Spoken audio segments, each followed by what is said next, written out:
Otoño. Canal 9, a tu lado.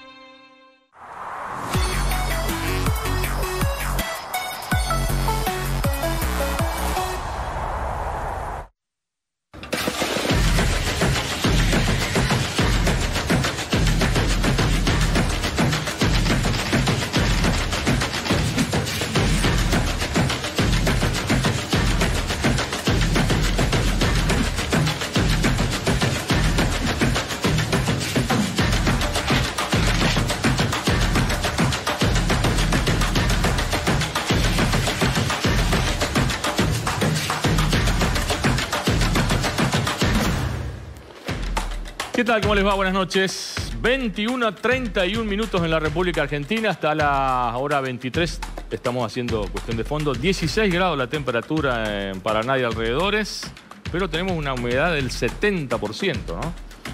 Y todo indica que va a ir bajando un poquito la temperatura en las próximas horas.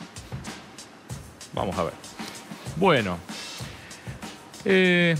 Última semana de abril con el gobernador Gustavo Bordet en el exterior. Incluso estuvo en Israel junto a otros gobernadores. La pregunta es, ¿se habrá reunido con Sergio Uribarri? Porque el exgobernador todavía sigue en el exterior, firmando los últimos papeles por su salida de la embajada argentina en Israel y Chipre, y volvería por estos días. Dicen que para instalarse en Buenos Aires y va a pivotear entre Buenos Aires y Concordia. Ayer se conocieron las 684 páginas del fallo completo por el megajuicio, sobre lo que va a hablar en algunos minutos Natalia Buiatti. Mientras tanto, el lunes empieza el jury a la procuradora adjunta suspendida en su cargo, Cecilia Goyeneche. El caso, como se sabe, ha tenido mucha repercusión y va a tener aún más desde el mismo momento que comience, el 2 de mayo. Acá ya opinamos al respecto, todos somos iguales ante la ley, todos tenemos derechos a defendernos y a ser denunciados, más si estamos en cargos públicos, pero creo humildemente que se han equivocado, ¿no? Acá, y Goyeneche, más allá de algún error que se le impute, que entiendo fue subsanado con su excusación, está pagando los costos políticos y judiciales de haber conducido las principales investigaciones por delitos contra la corrupción de los últimos años.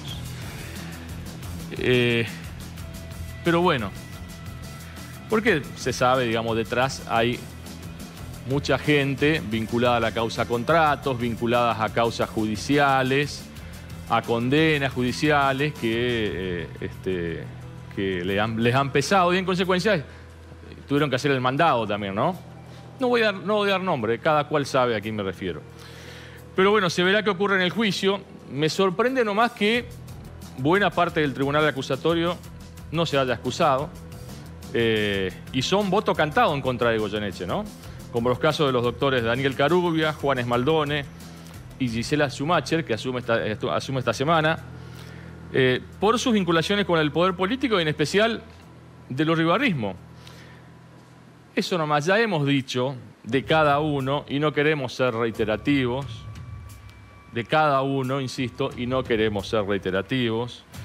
Esperemos nomás que el juicio a Goyeneche se pueda ver por internet, como sucedió con todo el megajuicio, o como sucederá con el acto de asunción de la doctora Schumacher este viernes.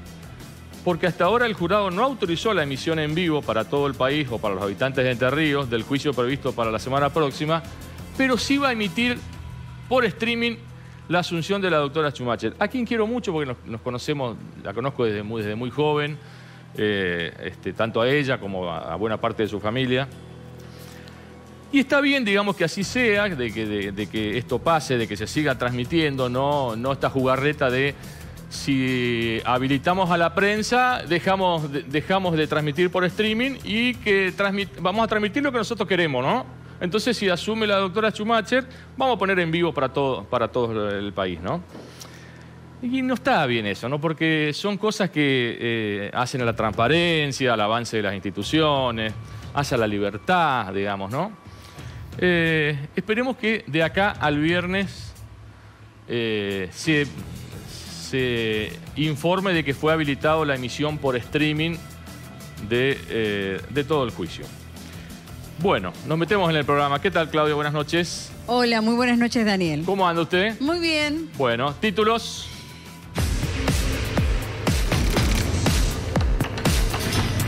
Los fallecidos que cobraban jubilaciones. Durante unas 2 décadas, la Caja de Jubilaciones depositó bienes previsionales a beneficiarios fallecidos. La maniobra significó un desvío millonario que precipitó la salida del expresidente del organismo, Daniel Elías. En el informe de esta noche, ¿cuánto dinero se pudo recuperar? Mujeres al poder. Hoy, en Cuestión de Fondo, vamos a conocer qué sucede en materia de paridad de género en instituciones deportivas de la capital provincial. Cómo es el trabajo en los clubes para alcanzar el 50% del cupo femenino en comisiones directivas y las dificultades que aún se presentan. Planes sociales, bonos y asignaciones, entregas irregulares. La entrega de subsidios o beneficios económicos de emergencia no siempre llegan a los que más necesitan.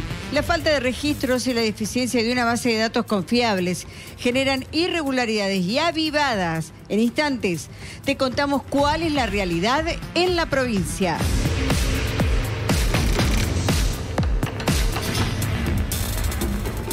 Bueno, y si la gente se quiere comunicar con nosotros, ¿cómo hace, señora? Lo puede hacer por Facebook a Cuestión de Fondo, por Twitter a @CDFOK, en Instagram Cuestión de Fondo, todo junto, en YouTube Cuestión de Fondo, porque aquí también vas a poder encontrar todos nuestros informes y podrás volver a ver el programa cuando quieras. La línea de WhatsApp es 343-505-7153 y también podés vernos por www.canal9litoral.tv o www.analisis.com.ar.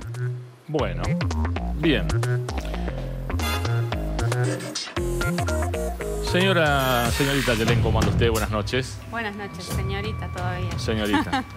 ¿Cómo le va? Buenas noches. Nos metemos en el tema suyo, digamos, las trampas que se deben tener en cuenta desde que se hacen, que aparecen en el sistema de entrega de ayuda social, ¿no? De los beneficios, ¿no? Así es. Porque suceden, digamos, o sea, uno sabe que hay muchos avivados, muchos vivos. Suceden desde siempre. Es lo que sucede siempre en nuestro país con el tema de la avivada argentina.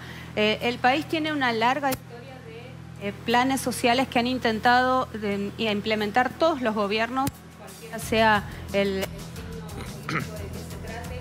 Y hoy hay 3 de cada 10 familias argentinas que tienen la asistencia de un plan social o de una asistencia del Estado. Esto incluye dos grandes... Noto que estamos con un problemita con el micrófono. ¿Con el micrófono? Sí. ¿No salimos bien? Sale medio entrecortado lo tuyo, pero bueno, no sé. Bueno, decía, a ver, ahí se escucha. Vamos a intentar otra vez. Decía que hoy hay 3 de cada 10 familias argentinas que reciben asistencia estatal. Hay 2 grandes universos de esta asistencia. A ver, no, y si le da el micrófono Claudia, mientras tanto, no.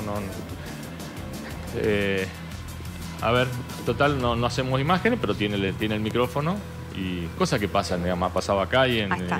Bueno, ahora sí. Hola, ¿ahora sí? Sí. Bueno, repito, hoy 3 de cada 10 familias argentinas reciben la asistencia de un plan social. Y en esto hay 2 grandes universos, decía, de beneficiarios de asistencias estatales. Por un lado, los derechos de los trabajadores y de sus familias tienen rango constitucional en el país y esto implica que por ley existen asignaciones familiares que incluyen a los trabajadores formales, a aquellos que tienen un trabajo registrado. Hablamos de gran cantidad de asignaciones, asignación familiar prenatal, la asignación por nacimiento y adopción, por embarazo, por matrimonio, las asignaciones por hijos con discapacidad. Todo esto está regulado por ley. Vamos a ver una placa con lo que significa en números para el ANSES este tipo de asignaciones. Allí lo vemos, es información que el ANSES tiene actualizada a octubre del año pasado. En todo el país hay en jubilaciones y pensiones un total de casi 7.300.000 beneficiarios. Esto se divide en jubilaciones y pensiones del sistema integral previsional argentino y las pensiones no contributivas. Eso es en todo el país, casi 7.300.000 beneficiarios. En Entre Ríos Ríos ese número baja a 234.757 beneficiarios, también divididos entre aquellos que son jubilados y pensionados y aquellos que cobran pensiones no contributivas por invalidez y algunas otras. En la ciudad de Paraná, ese total de beneficiarios es de 45.120, allí lo vemos también dividido por jubilaciones y pensiones y las pensiones no contributivas. Pasamos a lo que son asignaciones familiares y ahí ya empezamos a entrar en lo que es asistencia a los hijos. El total de beneficiarios en todo el país es de 4.342.132, casi 4.400.000, y se divide por titulares e hijos porque los reales beneficiarios deben ser los hijos, pero los titulares son los papás y los papás que trabajan. Y también está la diferenciación de aquellos que cobran la asignación por hijos con discapacidad. Vamos a ver ahora lo que son asignaciones familiares en la provincia de Entre Ríos. El número baja a 121.294 beneficiarios en toda la provincia, obviamente hablando de aquellos trabajadores que dependen de ANSES. Allí también hay una diferenciación entre los hijos y los hijos con discapacidad y en la ciudad de Paraná ese número sigue bajando, obviamente, a 25.226 beneficiarios. Ahora, ¿qué es lo que está sucediendo con el otro gran universo de personas que reciben asistencia del Estado? Ahí vemos lo que es la asignación universal. Decíamos que hay dos grandes universos. Por un lado, toda esta información que depende del ANSES, que está controlada, que tiene una base de datos con información fehaciente y con números que pueden constatar cuántos beneficiarios hay. Pero por otro lado, a partir de la década del 80 y del 90, empezó a surgir a partir de los movimientos sociales, de las organizaciones barriales, la cuestión de apuntar a aquellas personas, a aquellas familias más vulnerables que no tienen un trabajo registrado, que dependen del trabajo informal o aquellos que incluso están desempleados. En ese sentido, ese otro gran universo del que hablamos tiene que ver con la asistencia de lo que llamamos los planes sociales. Y acá se hace un gran vacío en cuanto a los controles. ¿Qué es lo que está pasando? Por eso hablamos de las avivadas. Porque la falta de controles y la falta de bases de datos fehacientes y confiables hace que todo el tiempo se estén detectando irregularidades. En cuanto a los planes sociales, hablamos de los más conocidos, la asignación universal por hijo, recientemente implementada hace pocos años la tarjeta alimentar, el programa Argentina Trabaja, el programa Ellas Hacen, los planes nacionales de primera infancia. Hay un gran abanico de planes sociales que hoy están llegando a las familias de los trabajadores informales o aquellos que están desempleados. Esta situación fue más patente durante la pandemia que vino obviamente a ocasionar una gran crisis social y económica y hubo dos grandes planes a partir de marzo del 2020 que intentaron paliar esta situación de emergencia. Nos referimos al IFE y al ATP. El IFE es el ingreso familiar de emergencia que llegó a casi 9 millones de argentinos, un número elevadísimo para lo que implica una ayuda estatal de emergencia que entregó 3 pagos de 10.000 pesos cada uno para monotributistas sociales, monotributistas A y B, o sea, las categorías más bajas, los trabajadores informales y las empleadas de casas particulares. Esos IFE implicaron una inversión total del Estado de 265.000 millones de pesos. Lo mismo sucedió con el ATP, que es la asistencia de emergencia al trabajo y la producción, que entregó créditos, en este caso créditos a tasa cero, créditos a tasa subsidiada, a empresas, a comercios, entregó una línea especial para la cultura y otra línea especial que se denominó ATP Salarios, por los cuales el Estado pagaba un beneficio, la mitad o una parte del salario de los trabajadores en ciertos comercios y ciertas empresas. Ahora, ¿qué está pasando en la provincia de Entre Ríos? Lo que decíamos de la falta de una base de datos concreta y específica hace que sea muy difícil controlar qué es lo que llega efectivamente a los beneficiarios. Bueno, pero han pasado mucho tiempo. Yo no entiendo cómo no se ajustaron esa base de datos, cómo la terminaron de armar. Hoy por hoy, todos los planes sociales los maneja el Ministerio de Desarrollo Social de la Nación al nivel central. Hoy por hoy, la oficina del Ministerio de Desarrollo Social de la Nación en Entre Ríos no tiene datos de cuántos planes se bajan a la provincia. ¿No tiene datos? No tiene datos. No se puede creer. Extraoficialmente pudimos saber que solamente Increíble. en la ciudad de Paraná hay unas 20.000 personas cobrando planes sociales, pero es todo información extraoficial. Por eso estuvimos dialogando, preguntando estas cuestiones a la articuladora del Ministerio de Desarrollo Social de la Nación en Entre Ríos. Ella es Jimena Osuna y ella nos reconoce no es que reconoce la falta de controles, plantea que los controles se realizan a nivel nacional, con lo cual en el territorio, en la provincia de Entre Ríos, es muy difícil evitar las avivadas. Vamos a escuchar lo que nos decía. Acá el Ministerio lo que hace es, atrás de lo que es un pedido de informe mensual a cada organización, y a su vez las organizaciones informan, ¿sí?, cuáles son el cumplimiento de las actividades que lleva adelante cada persona. ¿Sí? Eso el Ministerio hace un seguimiento permanente, no solo de las organizaciones, sino también de los organismos gubernamentales que administran los programas, ¿sí? Pero el nexo lo hace con la organización directa, porque como yo te comentaba hoy, la mayoría de los convenios son a nivel central. A nosotros nos pueden pedir intervención en cierta cual situación, sí, pero el seguimiento efectivo, el cumplimiento del plan de actividades, como se indica, y después el seguimiento de los proyectos de las unidades de gestión lo hace el Ministerio. En ese sentido, ha habido situaciones puntuales en relación a una mediación de, por ejemplo, los punteros de las organizaciones, gente que se queda con las claves sociales, por ejemplo, de ANSES, para poder cobrar el beneficio de la persona que debería cobrarlo, o cuestiones, por ejemplo, de punteros que les cobran una parte del plan. ¿Eso es posible detectar ese tipo de situaciones? ¿Ustedes las ven, las pueden ver? A ver, nosotros como organismo recibimos así un montón de cuestiones, o sea, no son muchas en términos generales, pero por supuesto que siempre se está planteando una u otra cosa. Nosotros sabemos cómo son, hay información que trasciende nuestro ministerio, como vos decís, la clave de seguridad social, que es algo de ANSES. Nosotros, como todos los organismos, tenemos los canales habilitados donde protegemos la identidad de la persona y le explicamos y le mostramos, ayudamos a que genere la denuncia cuando la considera apropiada, porque también mucha gente que no quiere, que no se anima. Nosotros, nuestra obligación es acompañar a esa persona en ese momento. Sí, y en eso las puertas están abiertas siempre, y los teléfonos, todo, pero permanentemente estamos orientando ante eso, y también enseñamos a la gente a que ellos también puedan administrar ellos sus páginas, sus redes, porque a veces por miedo le dan a otros, ¿sí? Y nosotros les terminamos enseñando cómo ellos pueden manejarlo directamente, ellos o alguien de su familia.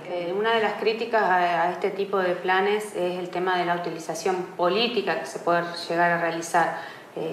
¿Qué se dice al respecto? ¿Cómo lo ven ustedes? Nosotros, primero, para esas cuestiones que las personas consideren que no cumple con el objetivo del programa, es una cuestión por las cuales estamos día a día escuchándolo, ¿sí? Hay situaciones, en términos políticos, el trabajo en un merendero o en un comedor es una actividad política, ¿sí? Y tiene también su parte social que es lo principal y que se lleva adelante en el barrio. Entonces hay veces que la persona cree que está mal lo que le hacen hacer y nosotros los orientamos, que está bien, que mientras que tenga este encuadre está bien, ¿sí? En esto hay muchas cuestiones de relaciones humanas, son personas que se conocen en sus barrios, entonces a nosotros esto es como vos decías recién, la mediación ayuda a que la persona la escuche a alguien y las oriente y le diga esto está bien, esto está mal, esto no corresponde, y ante la duda nosotros habilitamos los canales de denuncias pertinentes, así que en eso la persona no tenga miedo de acercarse y lo vamos a orientar como corresponde. Bueno, hay una fina línea que separa lo que es la actividad social, la actividad política, como decía Jimena Osuna, en relación a los comedores y los merenderos, y lo que es la actividad político-partidaria, ¿no? Entonces, en este universo todo se mezcla un poco. Vamos a ver cuestiones puntuales que han sido escandalosas a raíz de lo que fueron el IFE y el ATP. Vamos a repasar 3 casos que fueron un escándalo a nivel país. El de Romina Villena Rodríguez es una mujer salteña que es concejal en Bolivia, que cobraba el IFE de 10.000 pesos y también una asignación universal. Ella, para el Estado argentino, se encontraba desempleada. Hubo casos, me parece, en Entre Ríos de algo parecido, si mal no recuerdo. Se encontraba desempleada, pero... para el Estado argentino, pero tenía su trabajo de concejal en Bolivia y pasó automáticamente como desempleada a cobrar el IFE. El otro caso es el de Alejandro Granados, que es intendente de Ezeiza, tiene una empresa de turismo, se acogió al régimen de ATP, este régimen que decíamos que le pagaba parte del salario a los trabajadores, pero esos trabajadores eran él mismo, su hijo y su hija. Los 3 cobraron ATP y su hijo Gastón fue intendente interino en Ezeiza.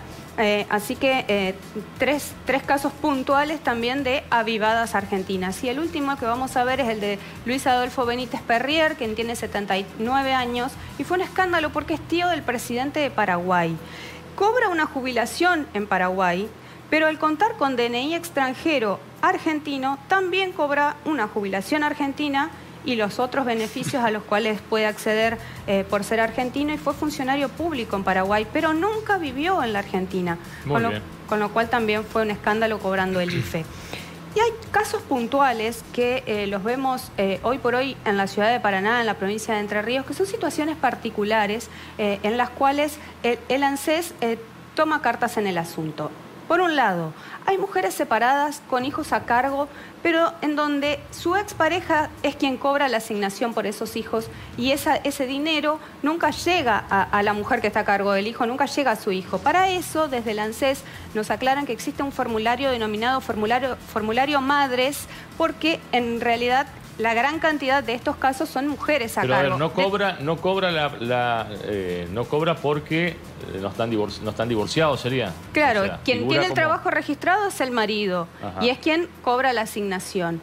Para ese caso existe este formulario por el cual la mamá, de todos los casos que ha tratado el ANSES en la ciudad de Paraná, uno solo fue un hombre que reclamó esto, que tenía a cargo su hijo y quien cobraba era la mujer. Bueno. Pero la mayoría son madres. Existe ese formulario donde la mujer se puede acercar al ANSES, es una declaración jurada en la cual consigna todos los datos y automáticamente el ANSES le pasa a pagar la asignación a la mamá que tiene a cargo sus hijos. Así que hace falta realizar ese trámite en ANSES. Por otra parte, causa revuelo cuando hay integrantes de la comunidad gitana que van a cobrar las asignaciones o los planes sociales y se los ve con vehículos de alta gama, vehículos llegan en sus camionetas 0 kilómetros. Claro. ¿Qué es lo que sucede? Que no están a nombre de ellos. Esos vehículos no están registrados en AFIP. Todas las asignaciones que paga ANSES detecta la información que les pasa a AFIP. Entonces, los integrantes de la comunidad gitana, que muchas veces se dedican a la compra y venta de vehículos, esos vehículos no están registrados a su nombre, pero igualmente los utilizan para movilizarse. Es por eso que estas personas que no tienen empleo formal, del ámbito del narcotráfico hacen esa negociación también. Al no tener un trabajo formal, el Estado evidentemente les baja los planes sociales. Bueno. Otro de los casos es el de los extranjeros. Veíamos lo que sucede con la persona de Paraguay. Deben estar nacionalizados argentinos y tener DNI argentino para poder cobrar los planes sociales. Los DNI extranjeros que tienen la consigna de provisorios no están habilitados por ANSES para cobrar planes ni asignaciones y no deberían estar cobrando planes sociales. Bien. Gracias, Aye. Nos metemos ahora en... Y después, en el próximo bloque, ¿qué tenemos, Claudia? En instante nos visita el fiscal de Estado Julio Rodríguez Signes. Justicia, política, corrupción el doctor, y mucho más aquí en Cuestión de Fondo. Bien, Ezequiel, ¿cómo le va? ¿Cómo anda? ¿Qué tal? ¿Cómo le va? Cambié el saco porque fue muy criticado. ¿Qué Corbatelli? ¿Quién lo asesora? ¿Guillermo Nimo desde el más allá? Por supuesto. Correcto. Los que andamos en el ámbito del deporte somos usar corbata histriónica, se diría. Claro. Bien. Bueno. Bien. Buen resultado está ganando San Lorenzo sobre Newell's, ¿no? Ajá, mira. El torneo, digo, por Unión de Santa Fe, que ayer hizo historia en el Maracaná, con el empate y el penal. Sí. Bueno, pero fíjate uno antes... ¿Colón no jugaba ahora? Colón juega 21 y 30, en Paraguay ante Olimpia, por Copa Libertadores. Sí. Fíjate la importancia que tiene el triunfo de Patronato con San Lorenzo la semana pasada, porque le ganó a un equipo que ahora está ganando de visitante y que de hecho le ganó a Unión, que jugó un gran partido, más allá de las diferencias que puede haber de formaciones titulares, ¿no? Pero bueno, vamos a meternos en este tema que hoy nos va a ocupar. Perdón, ¿no está fallando de nuevo el micrófono de Ezequiel? ¿O me parece? No. Bueno, dale. Bueno, es la equidad de género, ¿no? Este programa para la igualdad de género en ámbitos deportivos, porque, bueno, hay una ley que ya fue sancionada, hay una ley que en realidad se transformó en norma, un poco para evitar que los caballeros de la dirigencia deportiva se mortifiquen. ¿Por qué digo esto? Porque una ley... primeramente era directamente premio y castigo, así nomás. La ley que premiaba aquellas comisiones directivas o aquellos equipos, clubes, instituciones deportivas que, bueno, pongan en equivalencia el trato tanto de la mujer en la dirigencia deportiva como también en las actividades deportivas, como así también en las disciplinas deportivas. Bueno, hubo tires y aflojes hasta que esta ley finalmente tiene el nombre de norma. Es un nombre de mujer, de paso, ¿no? Sí. Norma. Que es una ley que ya tiene un tiempo de lectura, de capacitación de parte de los dirigentes y que los dirigentes deportivos ante esta ley comienzan a advertir que va a ser importante a futuro aplicarla. En este momento, como vamos a escuchar en un ratito con la doctora Karina Ramos, que es presidenta del Club Taller y además diputada de la provincia de Entre Ríos, diputada justicialista, esta ley, hoy por hoy... Me imagino que tratará de repartirse bien las horas, ¿no? De trabajo, ¿no? Sí, no, la verdad, mirá, a ver, se defiende sola, creo, Karina Ramos, pero es impresionante lo que trabaja. Yo la verdad no sé cuándo duerme esta mujer, pero la verdad que pasa muchas horas en el club atendiendo. No es fácil estar al frente de un club, no es fácil romper algunas barreras, pero tal cual dice el título de este informe, ¿no? Sin ley no habría tantas mujeres trabajando. Y las que trabajan es porque imponen su trabajo, justamente, ¿no? Hay miles de ejemplos que podemos dar de mujeres que han conseguido importantes objetivos, por ejemplo, ser presidenta de clubes, el caso de Norma Romero en Quique, el caso de Fernanda Fachero, que también es concejal, que es de Sportivo Libanés, el caso de Mónica Mitre, que desde el año pasado se hizo cargo de Palermo, ya logró un título, pero están trabajando de una forma donde dicen, acá no se trata de poner a la mujer por poner, es decir, también lo va a decir Karina Ramos, sino que la mujer que vaya trabaje a la par. Y el varón se va a tener que poner un poco, a trabajar y esforzarse, porque algunos dicen que los dirigentes deportivos varones se están quedando en las entidades deportivas. Y ahí está la esencia de esta ley, que trata de que, bueno, todos tengan la misma oportunidad y la misma equivalencia. Pero no es fácil, porque también vamos a demostrar que así como hay lugares que están ganando justamente ese predominio, vamos a demostrar con este informe que de la famosa equidad de género hasta el momento tenemos un 20% de cumplimiento en la provincia de Entre Ríos, con un sondeo que hemos realizado, que todavía hay instituciones deportivas que ni siquiera reformularon su estatuto, donde, por ejemplo, hay entidades deportivas que prohíben o prohibían, cuando fueron fundados hace más de 100 años, justamente la participación de la mujer en una entidad deportiva. Vamos a demostrar también que no es fácil para algunas disciplinas deportivas tan históricas y para algunos tan machistas, como el rugby, por ejemplo, que algunos dicen que tuvo una promoción muy importante en los albores del 2000, pero ahora se ha quedado y hay motivos. Así que hay mucho para seguir analizando y que obviamente es el puntapié inicial que damos. Y hablando de puntapié inicial, vamos a hablar con Karina Ramos. ¿Por qué? Karina Ramos es la que ideó esta ley, hoy norma, pero además es presidenta del club Talleres. En consecuencia, ella habla desde el propio ejemplo de lo que está pasando en su propia entidad. La vemos y la escuchamos. El proyecto de esta comisión directiva es un proyecto de continuidad de general que viene hace 10 años, en donde se han ido rotando diferentes socias y socios para componer esta comisión directiva. Cuando asume Marcela Gieto, que es la primera presidenta mujer, nosotros ya en esa gestión de esa comisión ya contábamos con paridad. entre socias y socios en la comisión directiva. Así que fue como la primera meta alcanzada en realidad. Y bueno, en mi caso, que ahora vengo a dar continuidad a la gestión de Marcela como segunda presidenta mujer, seguimos sosteniendo la paridad en la comisión directiva y tratamos también de que nuestras subcomisiones y las distintas disciplinas también apunten a lograr esa paridad de género también en la constitución de las mismas. Nosotros queremos sobre todo trabajar mucho lo que es la perspectiva de género, porque muchas veces podemos tener esa paridad y representación del género femenino y masculino, pero en la práctica no resultan ser así. A esto me refiero de que por ahí no toman decisiones o no están en lugares de toma de decisión. Bueno, nosotros estamos, en el caso mío que soy presidenta, está la secretaria que es mujer, hemos logrado de que haya cargos equitativos entre varones y mujeres en cuanto a la responsabilidad de la comisión directiva, pero entendiendo de que todas y todos formamos parte de una sola comisión y buscando en este sentido tener el mayor consenso posible y participación, ¿no? Que la voz de la mujer en este caso sea no solamente una cuestión figurativa, sino que realmente sea participativa y de responsabilidad. ¿Y los varones cómo toman esto? Y los varones cuesta muchísimo, con cualquier ámbito. El varón le cuesta poder correrse de su lugar siempre digo, de toma de decisión, de querer llevar la posta y demás, y poder entender de que las decisiones en este caso son compartidas. La mujer en el deporte y sobre todo en la dirigencia de los deportes tiene que animarse a hacerlo. Los espacios se conquistan y se ocupan. A veces uno está esperando el lugar, ¿no? Que no sean los lugares no se ceden, se ocupan, se pelean y se luchan, en buenos términos en realidad. Y que la mujer llegue a la dirigencia del club y sobre todo a la presidencia de los clubes es sumamente importante. Hoy en Paraná tenemos varias mujeres presidiendo clubes y cambia la lógica y la mirada institucional, vendría a ser, de la vida de los clubes.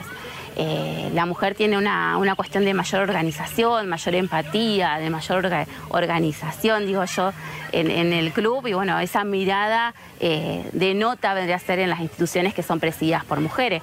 En Paraná la tenemos a Fernanda Fachelo en Sirio Libanés, está Norma Romero en Quique, está ahora Alejandra Metz en Torito. Bueno, hay una muestra de que las mujeres llegan y que llegan además para organizar y para poder ordenar instituciones que muchas veces no están del todo ordenadas. La ley ya es ley. ¿Cómo sigue ahora? La ley ya es ley. Estamos trabajando en la reglamentación, en el decreto reglamentario. Ya en febrero tuvimos una reunión con la ministra de Desarrollo Social y con el secretario de Deporte de la provincia de Entre Ríos, y estamos trabajando en un bosquejo de decreto. Sobre todo porque esta ley crea un programa que es el programa de equidad de género en ámbitos deportivos, que no solamente plasma de alguna manera la participación de la mujer en el ámbito deportivo, ya sea a nivel dirigencial o a nivel competición o participación en un deporte, sino que también lo que hace es que el Estado empieza a mirar de otra manera, como una política pública, la inversión de los fondos que el Estado hace en el deporte, en el ámbito del deporte, también hacia las disciplinas de las mujeres. Más allá de todo lo que se está haciendo, ¿crees que va a llevar mucho tiempo hasta ensamblar y que esa equidad de género que propone la ley se pueda cumplir a rajatabla en Entre Ríos? Sí, porque es un cambio cultural.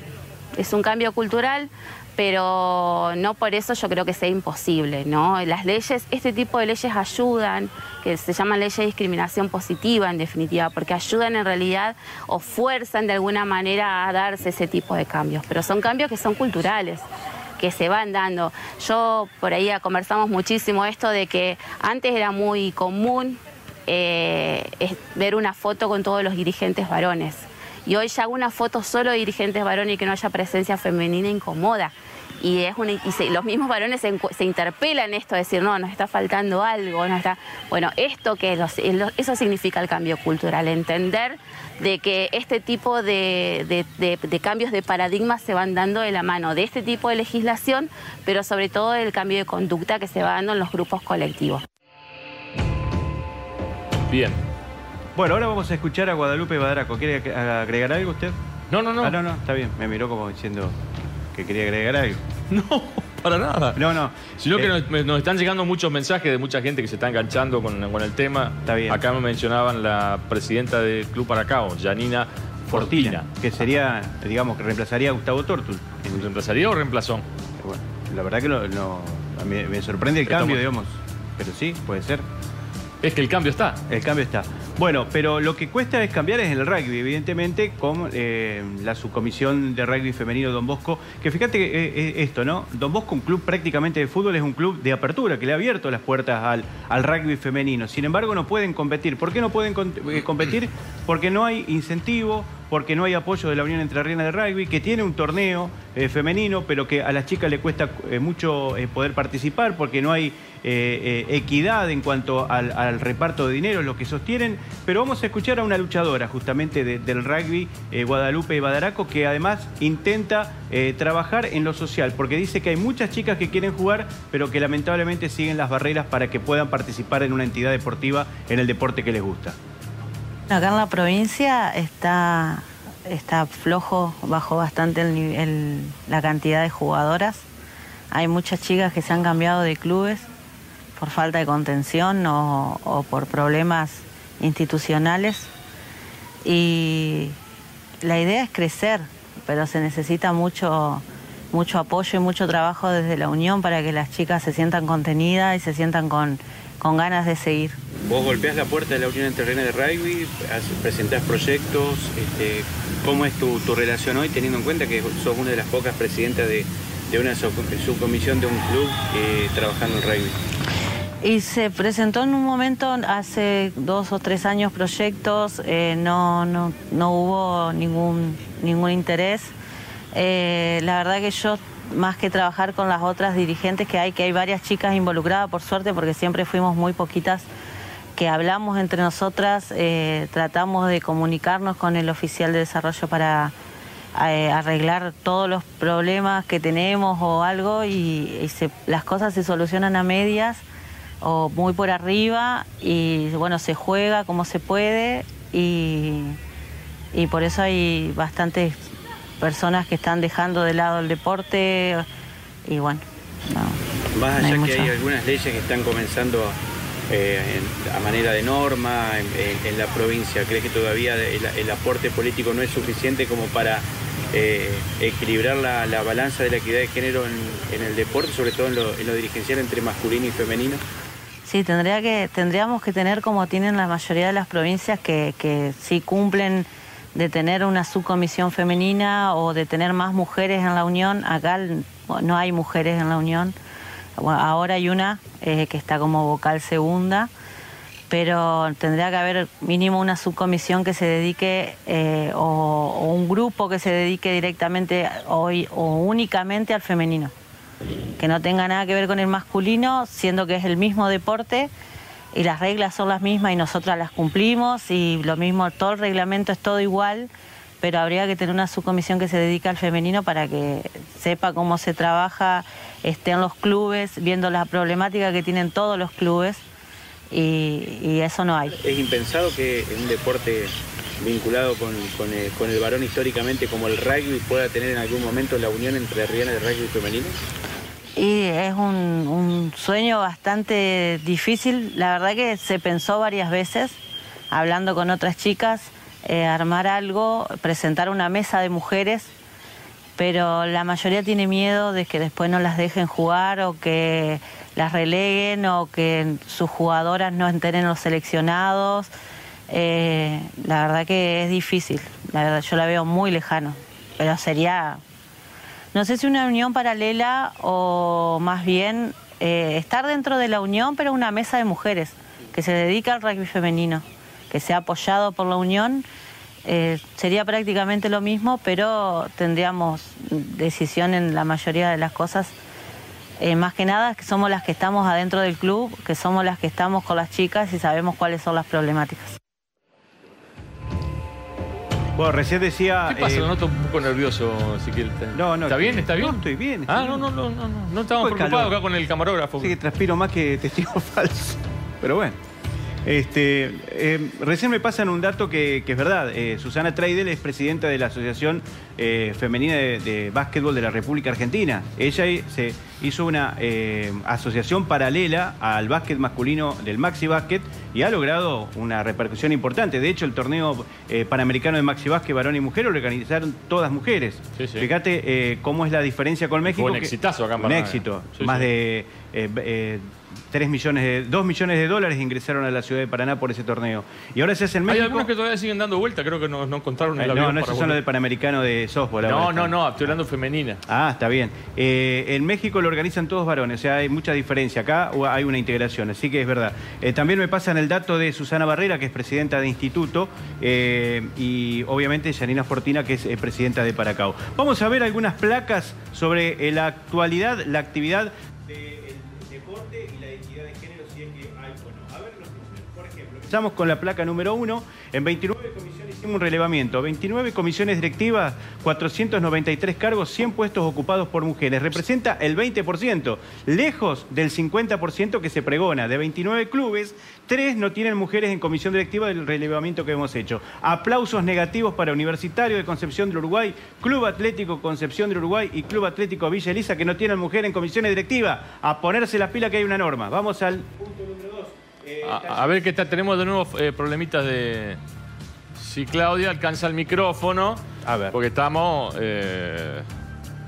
está. Estamos mal, Ahí sí, ¿me escuchan? Sí, adelante. Bueno, fíjense que hay mujeres 6 de 6 en los cambios de comisión directiva que se han dado justamente el 50%. Decíamos que Talleres, bueno, pregona con el ejemplo. Karina Ramos es presidenta y hubo una elección de 12 puestos en comisión directiva y 6 fueron mujeres y 6 varones. Equidad de género aquí se cumple en el Club Talleres. Seguimos adelante. Sí. Asamblea 7 de abril de 2022 de la Unión Entrerriana de Rugby. Parece que hubo algunas críticas y demás. Bueno, que no hay mujeres. Primera hace historia. En la Unión Entrerriana de Rugby, desde el 7 de abril de 2022, hay una mujer en la comisión directiva de la UER. Se trata de Analía Fabre, Colón Rugby Club, elegida vocal, está representando a las mujeres y ojalá que este sea el primer paso. Y lo último que tenemos para hablar es sobre la ley. Este pequeño punto que sirve para hablar del premio y castigo. Promover, financiar o patrocinar eventos de competiciones deportivas donde los premios e incentivos para una misma disciplina y o categoría sean otorgados equitativamente, así como retirar dicha financiación o patrocinio en aquellos donde los premios e incentivos sean desiguales. Por ejemplo, Liga Paranaense de Fútbol cumplió con esa ley, 100.000 pesos para el campeón y 100.000 pesos para la campeona del torneo Copa de Plata. La Federación Entrerriana de Fútbol no cumplió, le dio el 50% del premio a las mujeres, el 100% a los varones. Se tuvieron que retractar, dicen que el próximo torneo ya va a ser igualitario. Es decir, a través de las críticas y de la ley se va a salir adelante. Pero está demostrado que sin ley no hay damas en el deporte. Bien. Nos metemos en otro de los temas. Le decíamos que ayer se conoció el fallo completo del megajuicio, ¿no? 684 páginas del fallo completo que fueron leídos por Natalia Buiati en un promedio de 2 horas 15.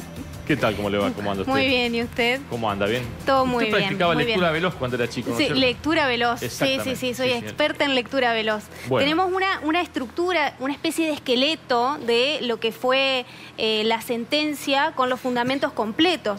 Bueno, hasta la foja 300, más o menos, están las imputaciones, los alegatos de apertura, la prueba documental, los descargos de cada uno de los imputados, prueba instrumental.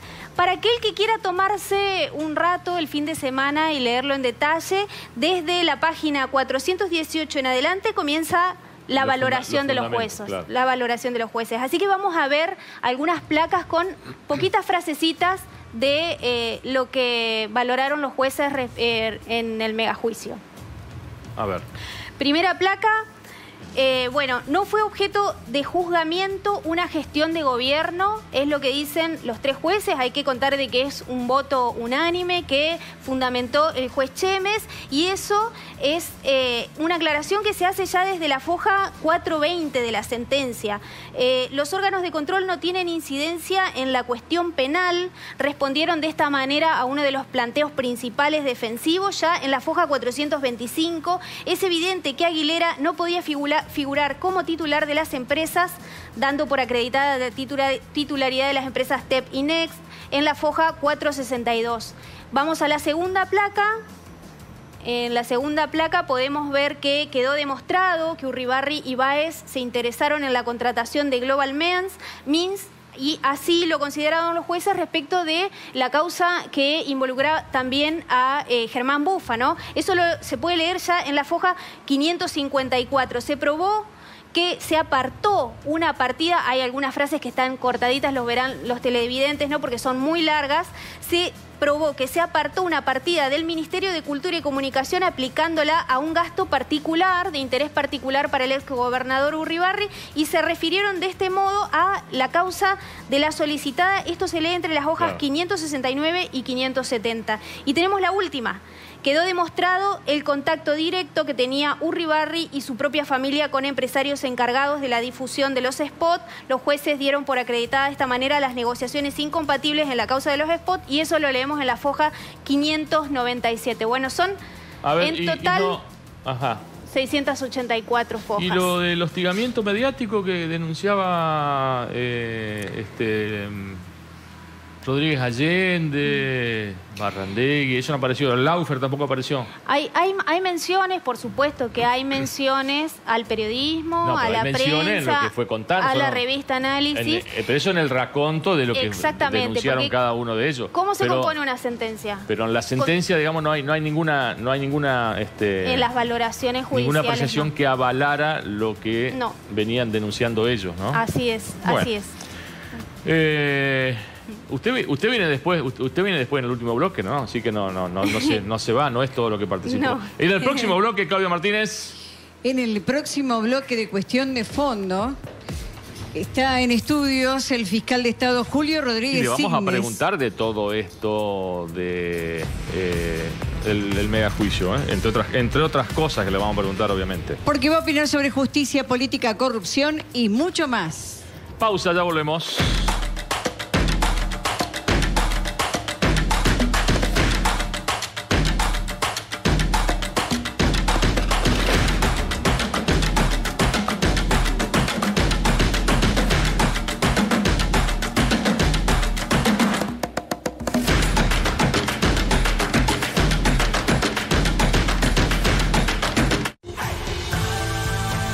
En modo otoño. Canal 9, a tu lado.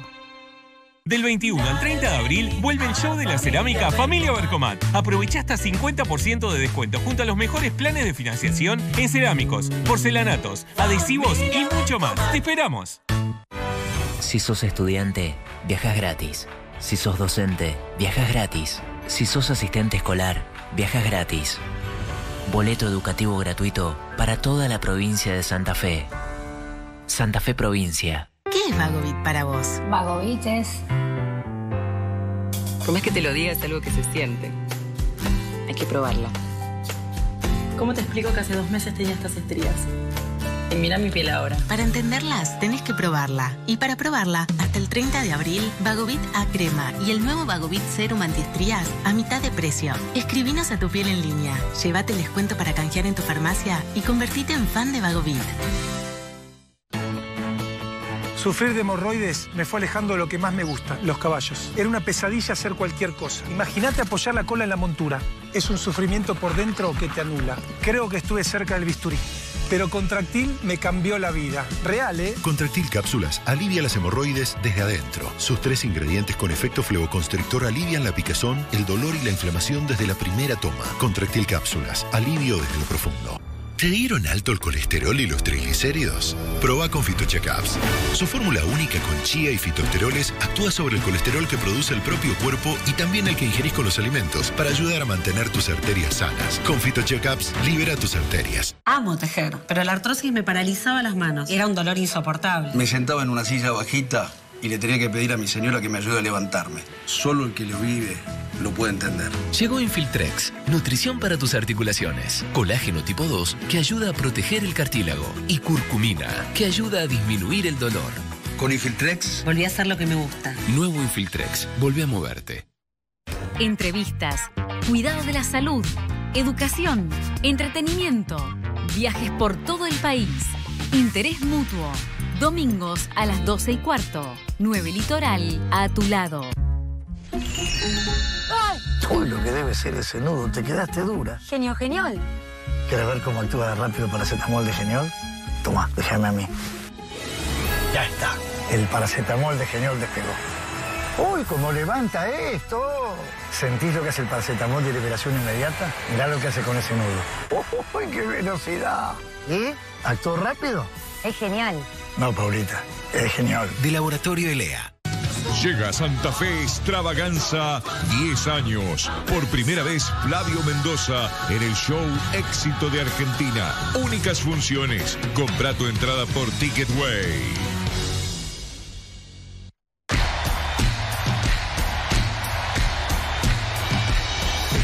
Llegó Ratizalil CBD, la primera crema con cannabidiol aprobada en Argentina. Todas las propiedades del cannabidiol de alta pureza concentradas en Ratizalil CBD. Llegó un nuevo movimiento y tu cuerpo lo empieza a sentir. Llegó Ratizalil CBD. Encontralo en todas las farmacias del país. Si tenés una construcción no declarada, este es el momento de hacerlo, porque lanzamos una nueva moratoria 2022 que establece beneficios para los propietarios que se presenten espontáneamente a declarar construcciones en el Servicio de Catastro e Información Territorial de la provincia. Desde el 1 de abril contás con 6 meses de plazo para la presentación de construcciones no declaradas. Podés presentarte personalmente en el Servicio de Catastro o en el municipio o comuna donde se encuentra radicado el inmueble. Más información en www.santafe.gov.ar/catastro. De lunes a viernes, arranca el día bien informado. Móviles en vivo. Recorremos la región. Toda la actualidad minuto a minuto. Ahora Litoral a las 7. 9 Litoral a tu lado.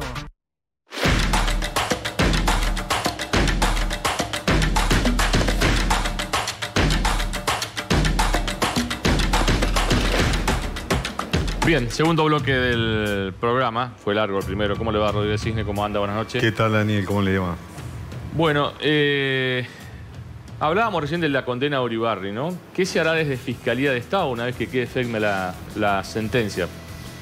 A la Fiscalía le corresponde la acción civil. Es decir, en el caso de que todas o alguna de las condenas quede firme, en la Argentina tenemos la garantía procesal de la doble instancia, pero en el caso de que quede firme, a Fiscalía de Estado le corresponde el ejercicio de la acción Bueno, pero civil. a ver, ¿usted no dispondrá embargos o otras medidas cautelares como para que no desaparezcan algunos bienes? Porque pueden pasar 2 años acá. Estamos sumamente tranquilos en ese aspecto porque en febrero del año 2018, es decir, cuando ya habían empezado las investigaciones, pero ya se habían trabado embargos sobre una cantidad importantísima de inmuebles, de bienes muebles registrables, acciones, anotación de la litis, prohibición de contratar, es decir,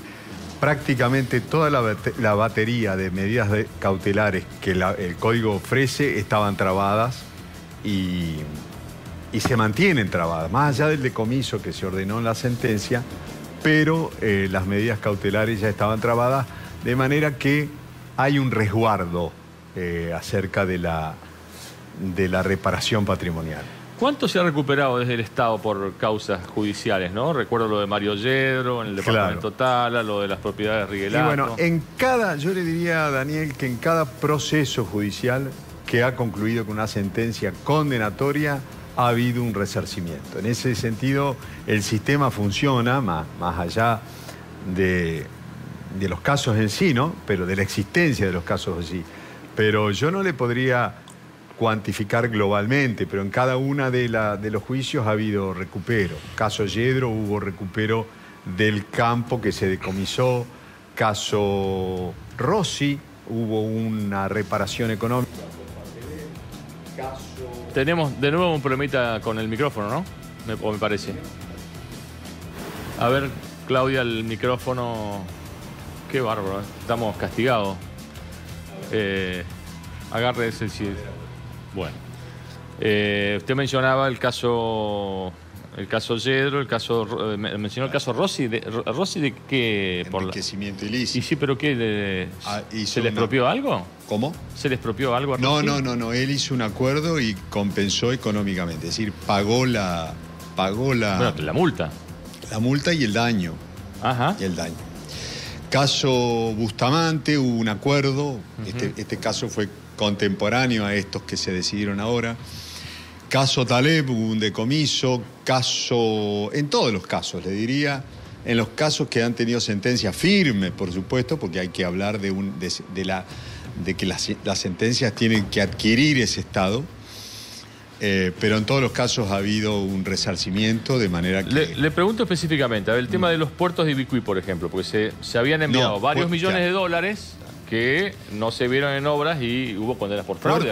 Puerto de Ibicuí, le diría que estamos hablando del caso Pacayut, Gavio, Perfomar, etc. En ese caso hay una diferencia importante entre lo que se determinó como... No se determinó un perjuicio exactamente, no hubo una estimación de... Claro, la denuncia que recuerdo que fueron 14 millones de dólares. Claro, pero ese fue el ATN que se le otorgó a la provincia para la construcción de un muelle flotante. Ese muelle... Pero lo administraban los Pacayú. Lo iba a administrar, claro. A la provincia y después... Exacto. Pero ese muelle se construyó, Daniel. Es más, nosotros hace un tiempo estamos procurando terminar ese muelle para poder ponerlo operativo. De manera que ahí sí tenemos problemas con las empresas Perfomar y Agroperfo, que hay juicios en trámite, porque esas empresas se han diluido, han desaparecido los accionistas. Claro. En ese caso sí. Caso antiguo. ¿Cómo está la liquidación del frigorífico Santa Elena? ¿Cuánto perdió el Estado en Santa Elena? La liquidación del frigorífico Santa Elena terminó hace poco. El ministro de Economía, Balay, dispuso el cierre de esa liquidación. En ese caso lo que se fue haciendo es vendiendo los inmuebles que le quedaron al frigorífico Santa Elena residual. Yo no le puedo decir una estimación del perjuicio. Sí le puedo decir del Versa, por ejemplo. A ver. Del Versa hay un caso actual. El Tribunal de Cuentas determinó un perjuicio económico por el no cobro de la denominada cartera garantizada, y ahí se determinó una responsabilidad en cabeza de un abogado, Borrajo. Se le inició la demanda de daños y perjuicios, está en trámite, tiene sentencia de primera instancia, se hizo lugar parcialmente, pero estamos hablando de un juicio de 30 millones de pesos dólares. Recordemos que fue funcionario del Instituto del Seguro, ¿no? Claro, 30 millones de pesos dólares, ¿no? Ese daño se produjo en épocas de la convertibilidad. ¿Y con la liquidación del AER, Julio, cuánto dinero se perdió? No, el AER, no con la liquidación, sino con los juicios que hubo... Bueno, tomó el cierre, si quieren. Antes del cierre, hubo juicios por viajes que se hicieron y no se pagaron, por alquileres que no se pagaron tampoco, por alquileres o por leasing de aviones que no se devolvieron. Claro, ahí se fueron mucha plata en dólares, ¿no? ¿Pero hay un número, más o menos? Y debemos estar arriba de los 15 millones de pesos a valores históricos. Si ¿Pesos o dólares? No, pesos. Y usted los actualiza, debe haber más. Le estoy hablando de prestaciones que el AER no pagó, de contratos que el AER no pagó. No estoy hablando de aquel caso de la compra del avión SAP, ¿se acuerda usted? Sí. Que generó también un perjuicio ahí, pero que el Tribunal de Cuentas determinó un perjuicio. Nosotros le hicimos una demanda al ex gobernador Montiel por eso, y sin embargo el Poder Judicial nos rechazó la demanda. Hay veces que el resarcimiento es posible, hay veces que no es posible, hay veces que los jueces dictan una sentencia en un sentido, hay veces que la dictan para el otro. Le pregunto como dato estadístico, ¿no? Si tiene alguna idea de cuánto dinero perdió el Estado entrerriano en juicios desde que usted está en el cargo y cuánto se recuperó. Bueno, más o menos, como dato estadístico. Nosotros tenemos 7.000 juicios aproximadamente, de los cuales muchos son Estado demandado, la gran mayoría, y esos juicios son por muchas cosas. Por ejemplo, yo le explicaba a Natalia recién antes de entrar, caja complementaria por transferencia de docente de la Nación a la provincia, en fin, hay muchísimos. Hace poco tuvimos un caso ADECEN contra Enersa por un estamos discutiendo si ENERSA podía aplicar un aumento de tarifa que no se había publicado, en fin. Yo no le puedo decir una suma total, porque una suma total de cuánto suman las demandas contra el Estado. Lo que le puedo decir es que las defensas son mucho más exitosas de lo que se cree comúnmente. La gente cree que el Estado pierde millones y millones y millones en juicios y, sin embargo, la defensa que se hace de Fiscalía es muy buena. ¿Cuál es la demanda más antigua que tiene usted? O sea, contra el Estado. La más antigua contra el Estado. ¿Se acuerda de la letra de cambio 21? La de... La 004. 004. Ajá. Ah, ¿todavía está dando vuelta esa? Ese pagaré, esa letra de cambio que se entregó en Estados Unidos. Ajá, gobierno de Mario Moreno. Todavía que se contrató a un abogado, al doctor Jiménez Lazaga, para poder defendernos de eso, todavía sigue dando vueltas en el mundo. En algún lugar alguien la tiene. Desde nuestro punto de vista está prescripta, pero igual nosotros tenemos el ejercicio de la defensa allí y hasta ahora la hemos defendido exitosamente. Ajá, eran, no me acuerdo en este momento, pero eran varios millones de dólares, ¿no? No me acuerdo si eran 21 millones de dólares. ¿Y cuál es el más complejo en dinero reclamado al Estado? El reclamado contra la provincia. Claro, a la provincia. El de la coparticipación de la provincia de Buenos Aires del año 2017, 2016, que termina en un acuerdo fiscal beneficioso para la provincia, por el cual la provincia recupera el 15% de la coparticipación. El juicio del conurbano, de los fondos del conurbano bonaerense. Ese es el más cuantioso de todos. Lo ganamos a ese juicio. Mejor dicho, terminamos acordando y la provincia de Buenos Aires desistió la demanda. Ajá. Pregunto, ¿usted me puede responder o no? Usted fue fiscal de Sergio Uribarri. Sí. Es un hombre que usted, hasta que entró en la función pública, era uno de los abogados penalistas más requeridos, digamos, de la ciudad, en un lote de, si ponemos un lote de 10 o 15 abogados, era, digamos, antes de que usted asuma como diputado o como concejal, si quiere. Sí, sí. ¿Cómo siguió el megajuicio y cómo vio el fallo? El resultado. Yo traté de adoptar una actitud lo más objetiva posible, pensando en lo que me preguntaba al principio. Es decir, a mí me iba a tocar, si la condena se afirma, la reparación del perjuicio contra una persona que fue gobernador de la provincia de Entre Ríos por 8 años consecutivos.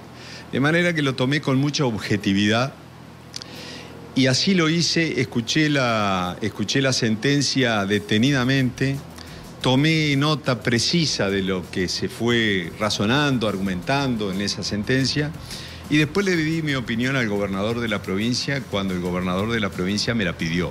Una opinión objetiva y muy profesional. Cuando me dice el gobernador de la provincia, ¿me habla de Bordet o de Uribarri? No, el gobernador actual de la provincia. El actual. Le digo, con mucha objetividad y con la tranquilidad de que en la provincia de Entre Ríos, porque yo por ahí leo algunos artículos que dan cuenta de la cantidad de funcionarios que están condenados en la provincia de Entre Ríos. Bueno, eso puede tener dos lecturas. Una lectura, la mía, es, bueno, el sistema con sus desperfectos, con sus demoras, pero funciona. Yo le podría decir que la reparación económica en todos los procesos debe ser exitosa en alrededor del 80%. Y bueno, no sé qué pasarán las demás provincias, pero la provincia de Entre Ríos es una provincia que puede decir que sus instituciones funcionan, que el Poder Judicial tiene su independencia, que se ha potenciado a un Ministerio Público Fiscal. Este Ministerio Público Fiscal no existía en el año 2007. Existió a partir de la reforma del 2008. Bueno, está rodando, está funcionando, con sus idas, Yo tengo la experiencia de lo que fue la Fiscalía de Investigaciones Administrativas periodo 1999-2003. Entonces yo creo que en la democracia que tenemos a partir de 1983, yo viví, Daniel, los gobiernos de facto. Entonces yo creo que la democracia hay que cuidarla, todos, los políticos primero, los funcionarios primero, pero todo el resto. Y en Entre Ríos el sistema funciona razonablemente bien y los poderes se están desempeñando correctamente. Me quedan dos preguntas. Sí. ¿Cómo considera usted, digamos, es fiscal de Estado, digamos, con acuerdo del Senado, pero es funcionario público? ¿Cómo considera que le cayó al funcionario de primera, segunda y tercera línea el fallo de este tribunal encabezado por el doctor Chemes, en función de que le dijeron, señores, acá, hecho de corrupción, porque como yo creo que pusieron una vara, hecho de corrupción va a ser investigado y no nos va a temblar la mano para condenar a quien fuera? No, incluso ahí en las placas yo vi algo que puso usted hace un rato, donde los jueces dejaron en claro que una cosa es la acción penal y otra cosa es el funcionamiento de los órganos de control. Cada uno tiene su rol. El mío es el ejercicio de la acción civil, el Tribunal de Cuentas de la revisión de las cuentas de la provincia, pero el del Poder Judicial, en el ámbito penal, ¿no?, es la investigación de los hechos de los delitos contra la administración pública. Yo creo que hay un cuidado, para serle absolutamente sincero, inclusive hay un exceso de sensibilidad. Es como que hay precauciones, fíjese, tal vez un contrasentido de lo que le digo, pero precauciones excesivas. Es decir, yo lo que no quiero es que la administración pública se paralice por temor a que pueda haber alguna denuncia o alguna cuestión. La administración tiene que funcionar, las obras se tienen que hacer, el sistema tiene que seguir funcionando, porque si no se corre el riesgo de que por determinados temores la administración se pare. Pero por el otro lado, lo que le dije al principio, las instituciones funcionan, es sano que funcionen de la forma que funcionan y que las partes puedan debatir en un proceso como fue o como sigue siendo, porque este es un proceso que todavía no ha concluido, y bueno, que se determinen las responsabilidades como ¿Cuándo se recibió de abogado usted? ¿En qué año? 1992. 1992. ¿Y cuánto le preocupa esta disputa que uno ve entre lo que sería el Ministerio Público Fiscal y la Sala Penal del Superior Tribunal de Justicia? Que yo sinceramente no sé dónde termina. Claro. Por eso le pregunto a usted, mire, con su experiencia, ¿cuánto le preocupa? Por eso le digo, están rodando nuevas instituciones, están en un periodo de afianzamiento de nuevas instituciones.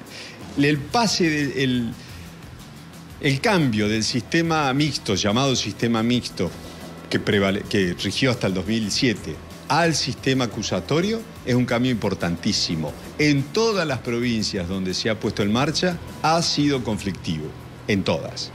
Y hay provincias que no lo han podido poner en marcha, Santa Fe, por ejemplo. Entonces, es natural que los jueces que tenían un rol, una competencia, ahora se ha cambiado esa competencia y los fiscales o el Ministerio Público ha asumido un rol que antes no tenía, y eso genera tensiones, genera fricciones, pero yo creo que se van a ir ajustando con el transcurso del tiempo y se van a normalizar. Para mí me preocuparía si las sentencias tuvieran un sesgo de esa tensión, ¿no? Es decir, si estuvieran viciadas de alguna forma las decisiones judiciales por ese conflicto. Pero yo no lo veo.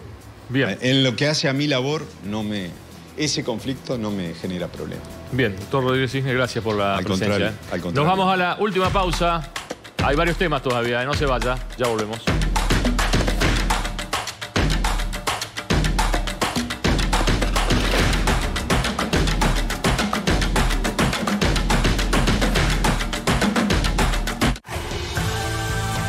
En modo otoño. Canal 9, a tu lado. Billetera Santa Fe cumple un año, con más de 1.350.000 usuarios y más de 30.000 comercios en toda la provincia, con reintegros de hasta el 30% y 5.000 pesos mensuales. Seguimos cuidando el bolsillo de la familia santafesina, un programa del gobierno de la provincia de Santa Fe. ¿Cansada de promesas para tu pelo que nunca llegan a cumplirse? Yo pasé por lo mismo, hasta que descubrí el nuevo Vagobit Capilar Reparación Intensiva. Su fórmula con pura vitamina A, óleo de argán y maca peruana restaura las zonas dañadas de la estructura del pelo en solo 2 minutos. Reparación de la piel del cuero cabelludo hasta las puntas. Descubrí el nuevo Vagobit Capilar Reparación Intensiva. La piel de nuestra vulva es distinta a la del resto del cuerpo. En general, todas usamos un jabón común. Error. Llegó Evagina Jabón Líquido. Higiene e hidratación específica para la zona vulvovaginal. Con ácido hialurónico, ácido láctico y extracto de caléndula, limpia e hidrata en profundidad, equilibrando el pH vaginal. Poder hablar de lo que nos pasa está bueno. Nuevo Evagina Jabón Líquido. ¿Te dieron alto el colesterol y los triglicéridos? Proba con Fitocheckups. Su fórmula única con chía y fitoesteroles actúa sobre el colesterol que produce el propio cuerpo y también el que ingerís con los alimentos para ayudar a mantener tus arterias sanas. Con Fitocheckups, libera tus arterias.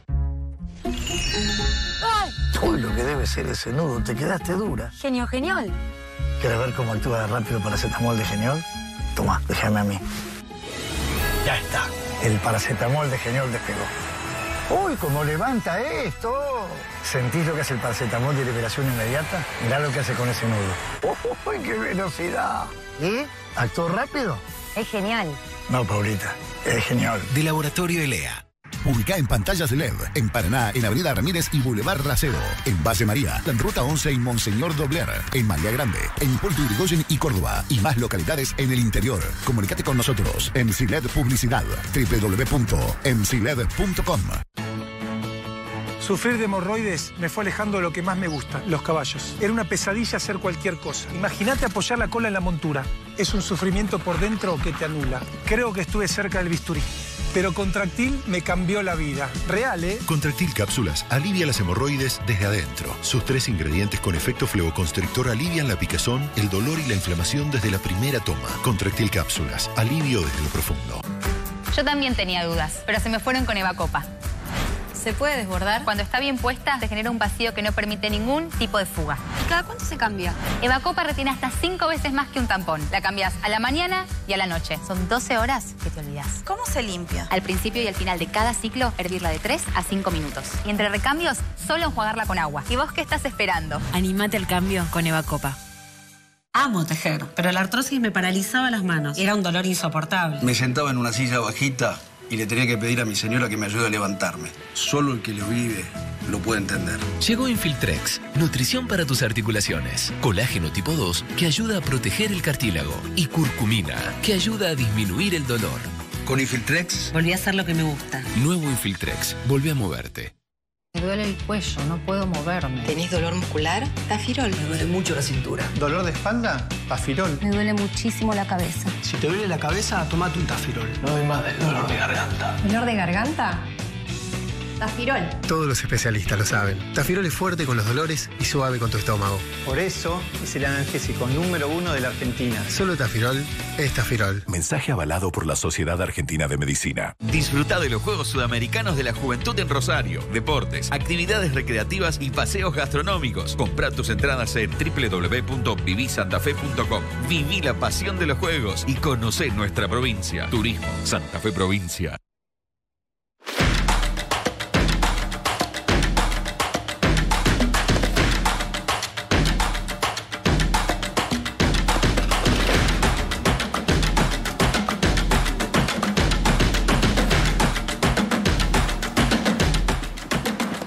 ...16 minutos para llegar a las 23. Natalia, parte 2.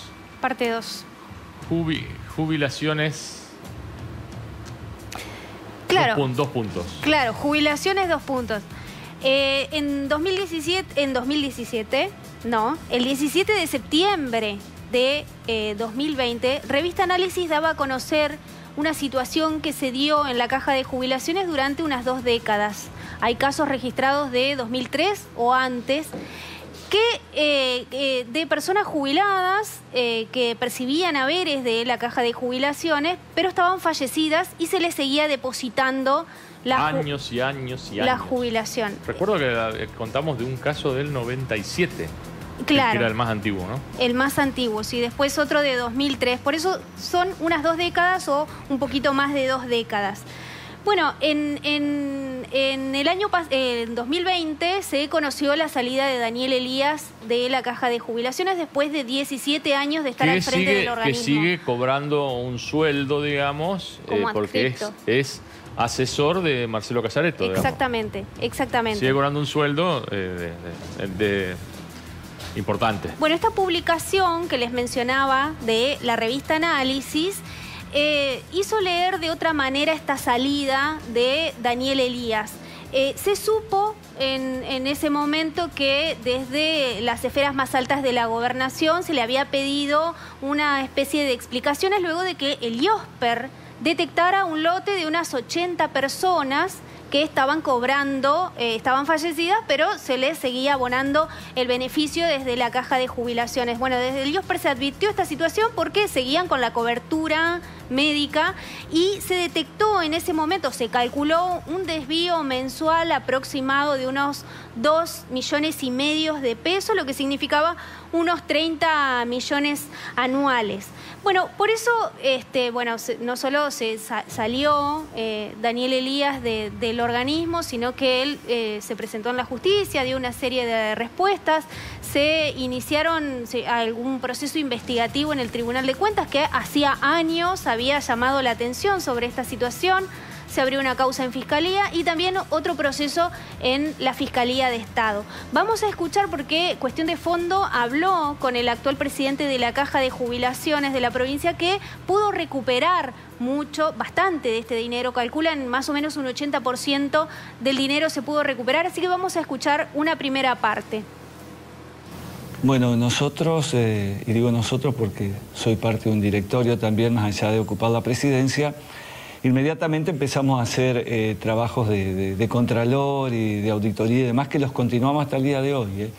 Y permanentemente vamos dando de baja, suspendemos beneficios porque a través del CINTIS y a través del acuerdo que logramos con el Registro Civil en agosto de 2020, o sea, los pocos días que empezamos la gestión, logramos detectar determinadas inconsistencias e inmediatamente procedemos, ¿no es cierto? Dependemos de la información de terceros, eso es verdad. El banco también ha colaborado, eso debo agradecer. Más allá de que el convenio por ahí no es lo suficientemente claro para que podamos ejercer un control, hemos llegado a algunos acuerdos verbales en el cual ellos nos informan algunas cuentas que tienen inmovilidad y demás, y nosotros con cierta cautela, porque también tenemos que respetar los términos legales, suspendemos las jubilaciones hasta que el interesado aparece. Obviamente, a la misma medida, se inició un trámite judicial, se inició un oficio judicial que hoy está en el juzgado y también un trámite administrativo que hoy está en la Fiscalía de Estado. Hicimos una resolución que fue la famosa resolución 74, en el cual se dispuso todo un procedimiento administrativo y bueno, está en Fiscalía de Estado, nosotros estamos atentos a que nos convoquen o a los procedimientos que seguirá Fiscalía de Estado. Lo mismo en la justicia. Me ha tocado ir alguna vez a prestar declaración, que fue hace un año largo ya, y bueno, y ahora estamos a la espera de lo que ellos nos pidan o lo que dictamine la justicia, ¿no es cierto?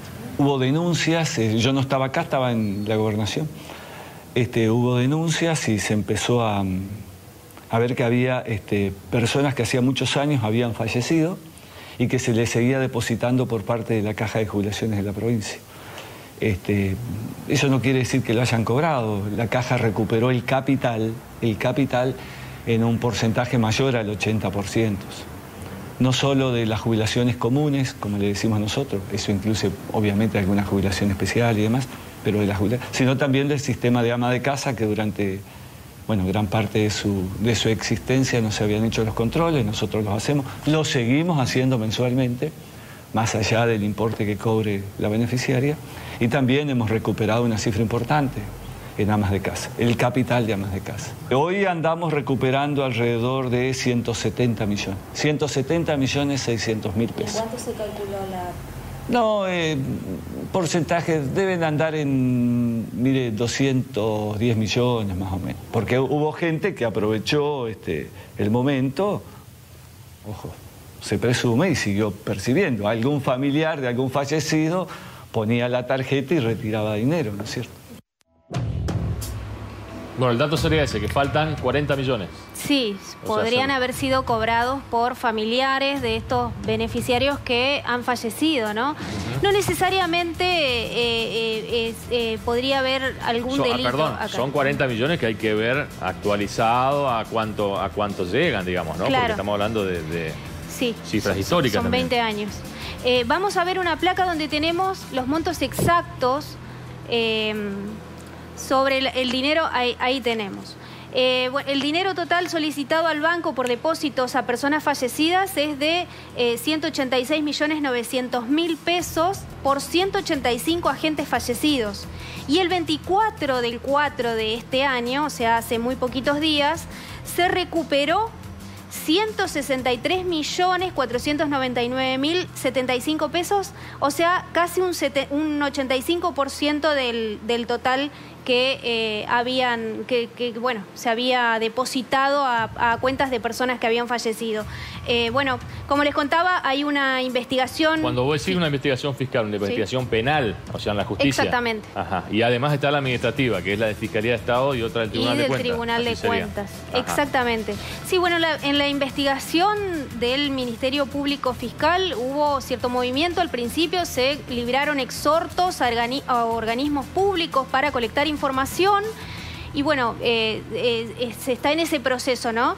Y en Fiscalía de Estado, que recién estaba el doctor Rodríguez Signes, hay un proceso abierto, pero sobre todo se está a la espera de lo que pueda decidir el Tribunal de Cuentas, que había llamado la atención en 2011, había llamado la atención sobre esta situación en 2014 y volvió a reiterarlo en 2016. Recordemos que el doctor Elías estuvo desde el 2003 hasta...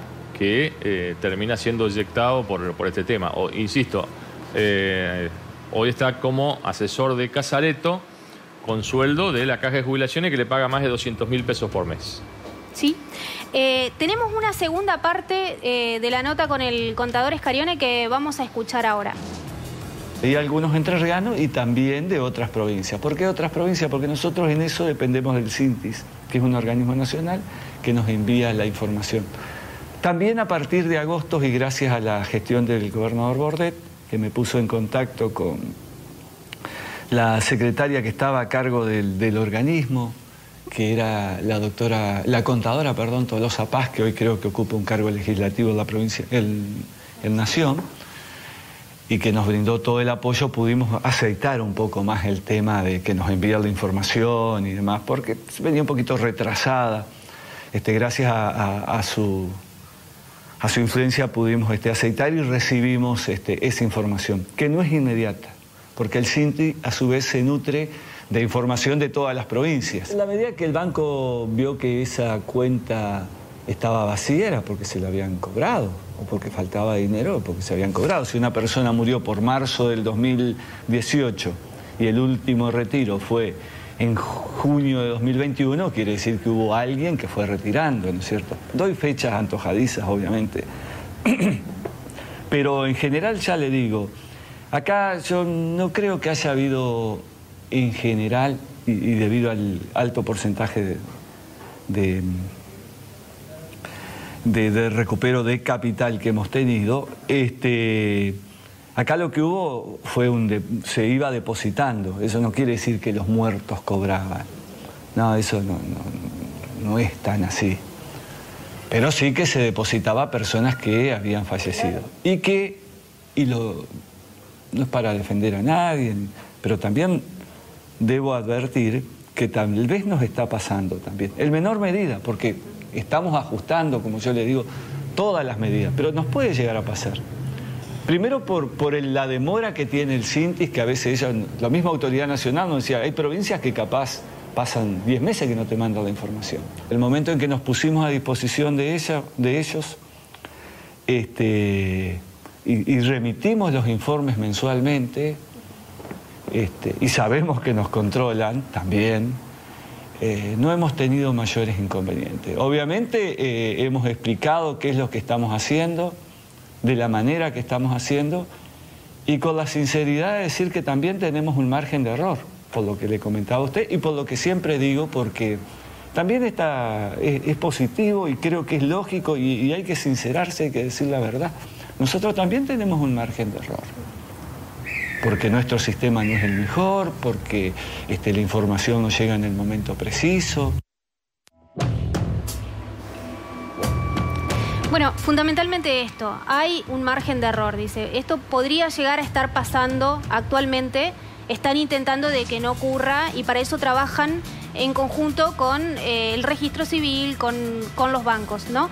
Bueno, hay que decir de que en su momento, cuando se contó esta situación, se denunció en análisis, se contó también de que en la caja de jubilaciones se había comprado sistemas informáticos a algunas empresas proveedoras de Santa Fe.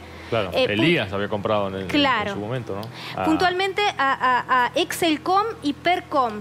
Excelcom y Percom son empresas que componen hermanas Cuesta, de apellido Cuesta, que son las esposas de los hermanos Canosa, ¿no? Y hay que contar de que Juan José Canosa, que fue titular de la tarjeta de Sidecreer, fue condenado por negociaciones incompatibles justamente porque contrató a una de estas empresas, Excelcom, que en Sidecreer también proveyó de insumos informáticos.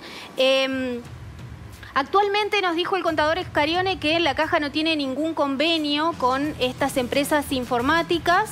Sí contó que en la gestión anterior se compró mediante cotización de precios, programas de respaldo y un backup, es decir, no un sistema de gestión que se compró en la gestión anterior.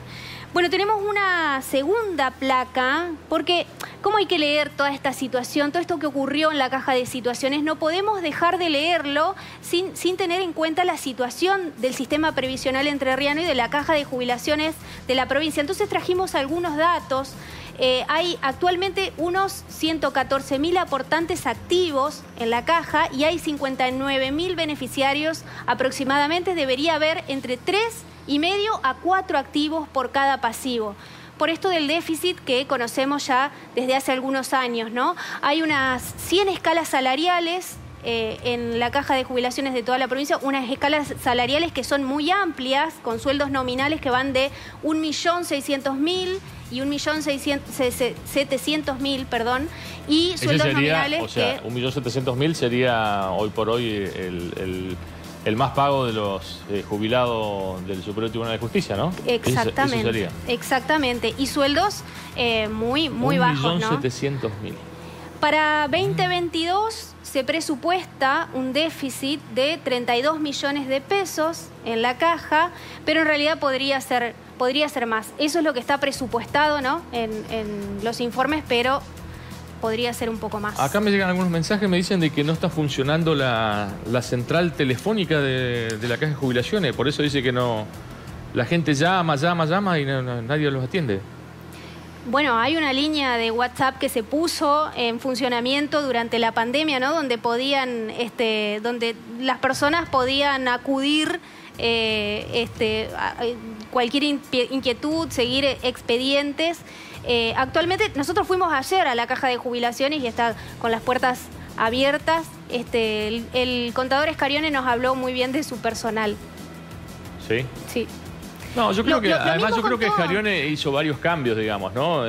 Alguna vez lo preguntamos acá en cuanto a que había un lote de ñoquis que tenía Elías, que cobraban, no iban nunca, es más, creo que algunos tenían hasta algunos negocios privados ahí cerca de la caja de jubilaciones, que se cruzaban con la gente y por años estuvieron así, y le dije, ¿vos no vas a laburar? No, ¿para qué voy a laburar si yo cobro sin laburar? Estoy bien. Sí. ¿No? Había algunos personajes, digamos, y yo creo que eso Escarione lo revirtió, digamos, ¿no? Y cayó bien, digamos, que adopte decisiones de ese tipo, ¿no?